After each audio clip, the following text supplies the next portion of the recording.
कि मैं आज से 29 साल पहले मैंने एडमिशन लिया यहाँ पर। अब उपदेश देने का ज़माना ख़त्म हो गया, क्योंकि सब एक्साइटेड, खाली यही करना था उन लोगों को कि भाई कोई शुरुआत कर, हम कहे चलो भाई शुरुआत कर देते हैं। परवीन से बात हुई तो बोला तुम वहां पर है कैसे करोगे? हम बोले तुम चिंता नहीं कर यार, करेंगे हम लोग, आदमी जुटाएंगे, सबका कोऑपरेशन लेंगे हम सब। तो मेरा रोल था इनिशिएट करना, कोऑर्डिनेट करना, लेकिन हम लोग को मुश्किल हो रहा था कि जमीन पे कौन उसको एक्सिक्यूट करेगा। वंदना, रविंदर जी, उनके समस्त परिवार, आप लोग बोल सकते हैं फ्राइडे के डिनर, रिसेप्शन और जैसा उन्होंने किया सबकी खातिरदारी, कितना सफल इन्होंने उसका एक्सिक्यूशन किया है। आपके बिना वंदना ये पॉसिबल नहीं था। और इसने इस इवेंट को ऐसा पर्सनली लिया, हर चीज को, how I can do it best, better than any other batch, really. Come on Ravinder ji, आप भी आइए। You have to come. अभी खाली फोटो करा दी, ठीक है ना? इसके बाद तो हम बोलने के बाद में तो हम बेटी के डांस के बाद फोटो करा नहीं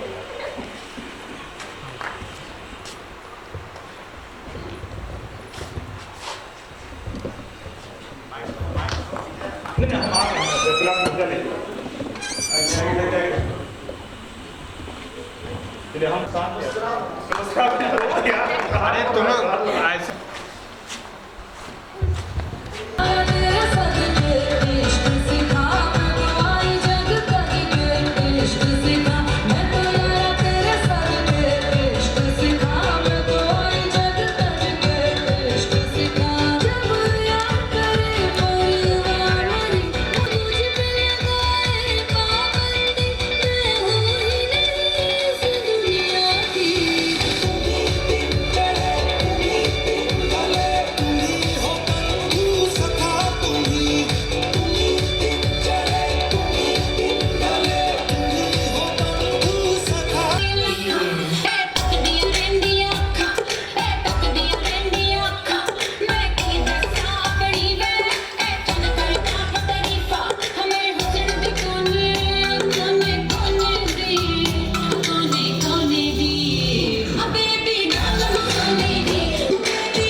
बड़ों को सादर प्रणाम, मित्रजनों को ढेर सारा प्यार और छोटों को झोली भर के आशीर्वाद। आज सच में अपनी आंखों पर भरोसा नहीं हो रहा है कि अपने इतने सारे बैचमेट्स को एक साथ देख रही हूँ। इसके पहले तो सच में आप लोग सभी यादों में ही थे और मन में दबी नन्ही सी आशा किसी स्वप्न की तरह ही प्रतीत होती थी जब यह विचार आता था कि शायद कभी जिंदगी के किसी मोड़ पर हो सकता है किसी मित्र से भेंट हो जाए। शुरुआत तब हुई जब कुछ साल पहले बिंदु की एक मरीज मुंबई से अपना प्रिस्क्रिप्शन लेके मेरे क्लिनिक पर डिलीवरी के लिए आई। उसका नाम और उसके पति का नाम देखकर जब प्रिस्क्रिप्शन पैड पर मैंने थोड़ा डिटेल पूछताछ मरीज से किया तो मुझे विश्वास हो गया कि यह मेरी क्लासमेट जी हिमा बिंदु ही है। मैंने उस प्रिस्क्रिप्शन से उसका नंबर लेकर उसके हॉस्पिटल फ़ोन किया और फिर वहाँ से बिंदु का पर्सनल नंबर लेकर उससे कॉल किया। बिंदु ने फ़ोन उठाया, हमने बात किया। थोड़ा सा भी नहीं लगा कि हम 25 साल के बाद बात कर रहे हैं। लगा जैसे कि अगल बगल बैठ के ही हम दोनों बातें कर रहे हैं। इतना मज़ा आया, फिर ऐसे लगा कि जैसे खुशियों का नया खजाना मिल गया हो। फिर 2008 इस मामले में अचीवमेंट रहा कि मुझे एक के बाद सुब्रा, सरस्वती, कामिनी, निवेदिता सेन, देवदत्ता, मंजू सबका नंबर मिलता गया और मेरे इस अचीवमेंट के बारे में मेरे स्टाफ, मेरे हस्बैंड, मेरा परिवार, मेरा मरीज सब कोई जान रहा था कि इस 2008 का अचीवमेंट है कि मुझे मेरे ढेर सारे दोस्तों का नंबर मिला है। 2-4 बार मैंने बात की, लगा जैसे भगवान ने मन की मुराद पूरी कर दी हो, लेकिन फिर कंटिन्यूटी नहीं रख पाई। वैसे ही हालत थी जैसे कि माँ के गोद से कोई बच्चा उतर कर खेलता है और आश्वस्त रहता है कि माँ तो उसके पास ही है। कुछ दिनों के बाद मुझे गैंगटॉक घूमने गई तो इंदिरा को खोज निकाला। फिर बिहार पीएमटी के सिलसिले में बेटे को लेके बेगूसराय गई तो कामनी मिली। बेटे के ही डीएनएस के इलाज के सिलसिले में दिल्ली गई तो रेणु, प्रवीण और विनीता से भेंट हुई। फिर तो लगा जैसे कि नहीं, खुली आंखों से भी हमको अपने दोस्तों से मुलाकात हो सकती है। पर असली कहानी रीयूनियन की तब शुरू हुई जब मेरे पति ने मुझे मेरे पिछले बर्थडे 19 नवंबर को सोनी एक्सपेरिया Z3 गिफ्ट किया। मानव अस्तित्व का यह प्री प्लान था। उसे पता था कि मुझे रीयूनियन के काम के लिए स्मार्टफोन चाहिए ही चाहिए था। इसके लिए मेरे पति को मेरे तरफ से जितना भी धन्यवाद दे वो कम ही है, क्योंकि मेरे दिमाग में भी यह नहीं था कि स्मार्टफोन से हम इतना सारा काम कर सकते हैं। और सैल्यूट उस टेक्नोलॉजी को जिसके बदौलत ग्लोबल वर्ल्ड सही साबित हुआ और हम सब इतना नज़दीक आ पाए। डिपार्टमेंट में वीरेंद्र और नगीना ने कहा कि विजय प्रसाद को तुम्हारा नंबर दे देते हैं, वह रीयूनियन के बारे में तुमसे कुछ बात करना चाहता है। मैंने हाँ किया, हालांकि मैं तब विजय प्रसाद को बिल्कुल भी रिकॉल नहीं कर पा रही थी। उसने मेल किया और शुरू हुआ रीयूनियन का दौर। वह 7 समंदर पार से मुझे प्लानिंग बताता, हम डिस्कस करते, फाइनल करते और उसे कार्य रूप में अंजाम देकर फिर अगले कार्य की ओर बढ़ जाते थे। पहले तो लगता था कि अभी साल भर है, यह विजय प्रसाद अभी से क्यों इतना बेचैन है, पर धीरे धीरे मेरे बात में भी समझ में आने लगी और मैं भी सीरियस होते चली गई। मेरे घर में, क्लिनिक में एक बात चर्चा का विषय बन गया कि 84 बैच का रीयूनियन नवंबर 15 में है और मैडम के ढेर सारे दोस्त दरभंगा आने वाले हैं। ओटी में, चैम्बर में, घर में हर स्टाफ को पता था कि डॉक्टर विजय प्रसाद का कॉल रीयूनियन 84 के बारे में है और आज हमारा साल भर का मेहनत सफल हुआ और अपना सपना साकार हुआ। हमारे प्रिय दोस्तों में से कुछ ने, जो हमारे अभी जैसे विजय ने बताया और हम लोगों ने साइलेंस भी रखा कि उन लोगों ने हमारे साथ यात्रा शुरू तो की थी पर फ्रूट का 4 पेड़ लगाना तय किया है। आज हम सब वहीं खड़े हैं जहां हम साथ पढ़े, खेले, रूठे, मान मनोबल किया, संघर्ष किया, इनफैक्ट 0 से शुरू किया और गुरुजनों के आशीर्वाद से हम अनगढ़ पत्थर बेशकीमती मूर्ति बनकर अपने अपने जगह लौटे और अपने अपने मुकाम तक पहुंचे। समय के साथ साथ हमें ढेर सारे बदलाव आए, पर बावजूद इसके मैं यह देख पा रही हूँ कि हम सब वही हैं जो 25 साल पहले थे। डॉक्टर APJ अब्दुल कलाम का कहा हुआ, जिसे मधुप ने 18/11 को व्हाट्सएप पर पोस्ट किया था, बिल्कुल सही साबित हो रहा है। Sometimes it is better to bunk a class and enjoy with friends, because now when I look back, marks never make me laugh, but memories do. आज वही समय फिर से पुनर्जीवित हो उठा है। इसके लिए विजय को कोटिशः धन्यवाद। Really Vijay, you are great. अब मैं ज़्यादा बोलकर इतना कीमती समय को जाया नहीं करने चाहती। चले अब सेलिब्रेट करें इस बहुप्रतीक्षित समय के एक एक क्षण को। हम दीप जलाएं अपने दोस्ती का, नाचे गाएं, मस्ती में झूमें और जीवन के आगामी समय के लिए इसे यादगार बना दें। दरभंगा मेडिकल कॉलेज जिंदाबाद।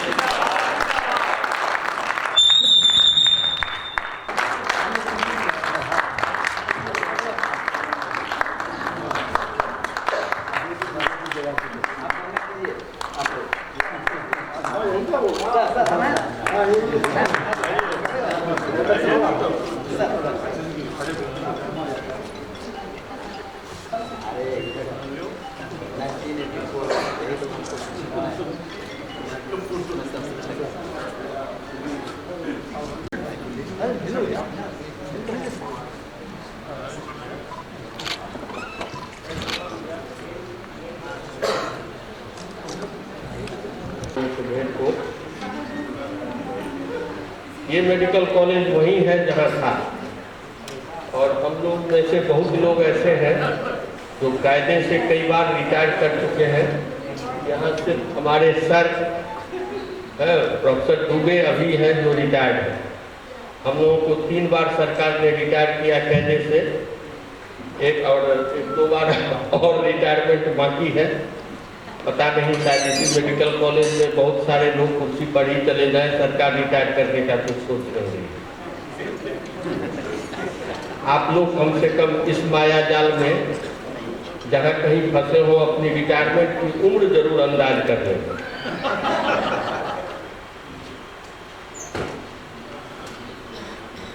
इतनी दूर से आप लोग आए हैं। कल प्रवीण ने हमको एक फोन किया था कि सर मैं दिल्ली में हूँ, आप जरूर आए। बहुत अच्छा लगा कि पुराने विद्यार्थी याद करते हैं। बेटा अगर बाप से आगे जाए तो बड़ी खुशी होगी, लेकिन स्टूडेंट से टीचर से आगे जाए तो बहुत ज़्यादा खुशी। जब कभी अपने स्टूडेंट को देख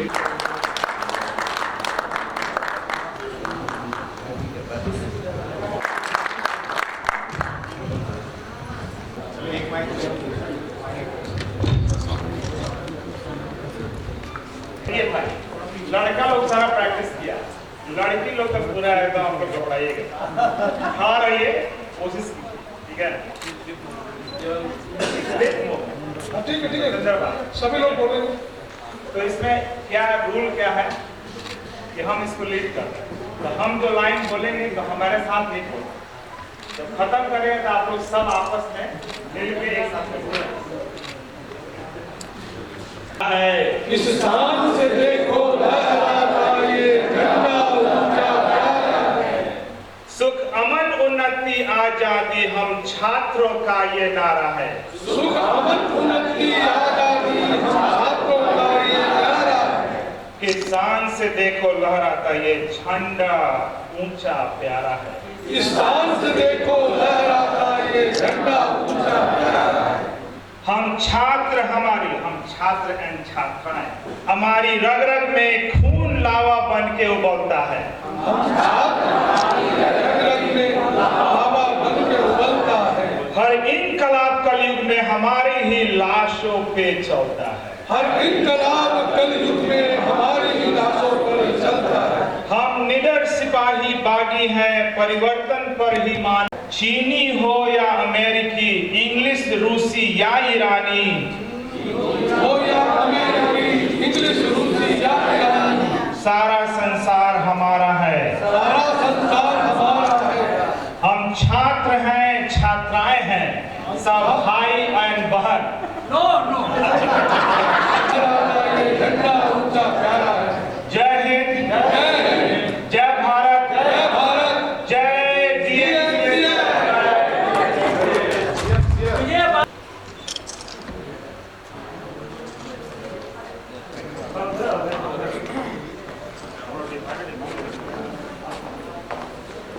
इक्वल है भाई इधर में, इक्वल है ना।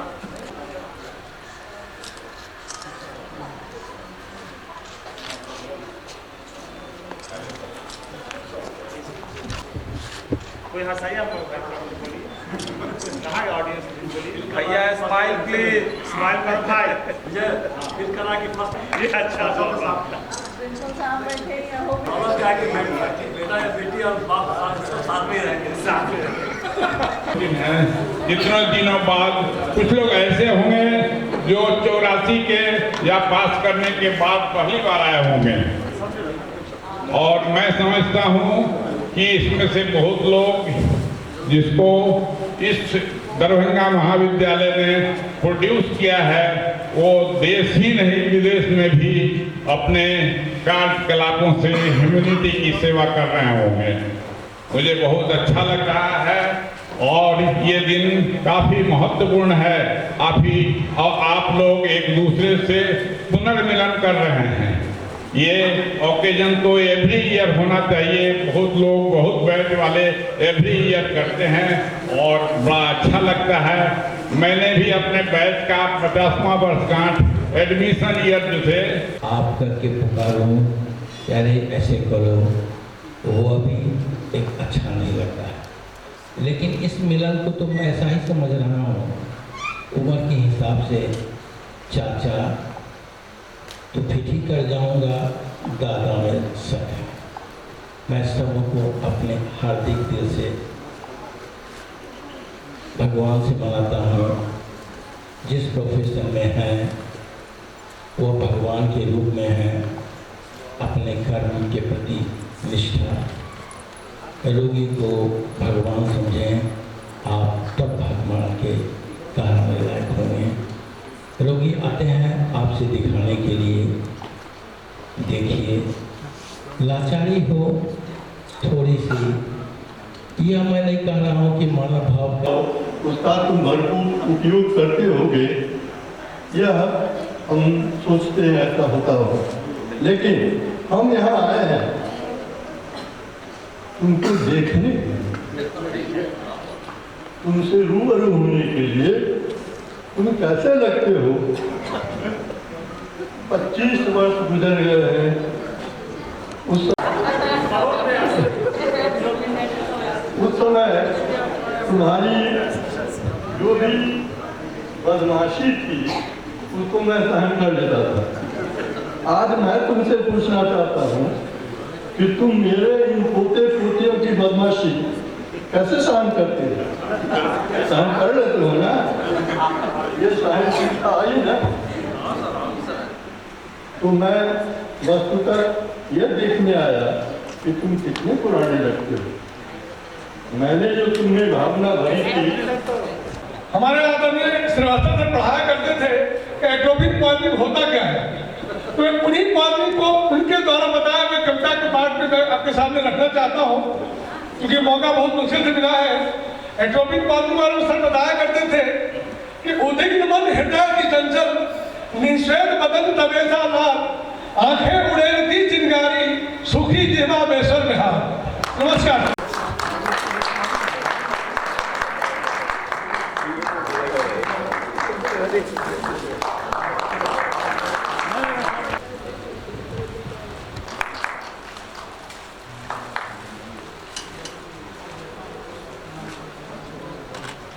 उल्टा बढ़ा दिया लड़की ने, सीधा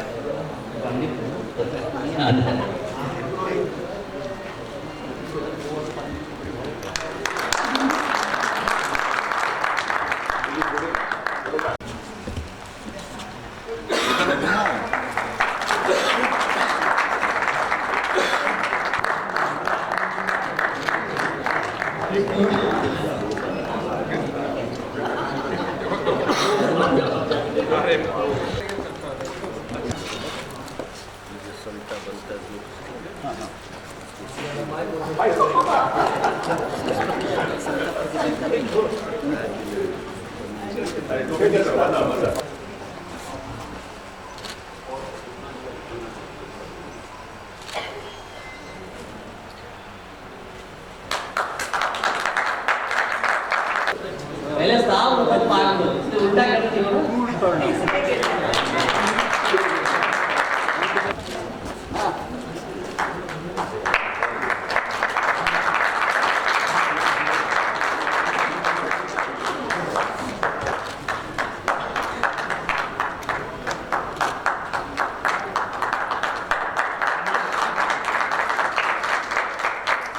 मजा आ गया था लेकिन सारे स्पेशलिस्ट आईटी करके इंट्रोडक्शन करा रही कौन कहाँ है नहीं है। कौन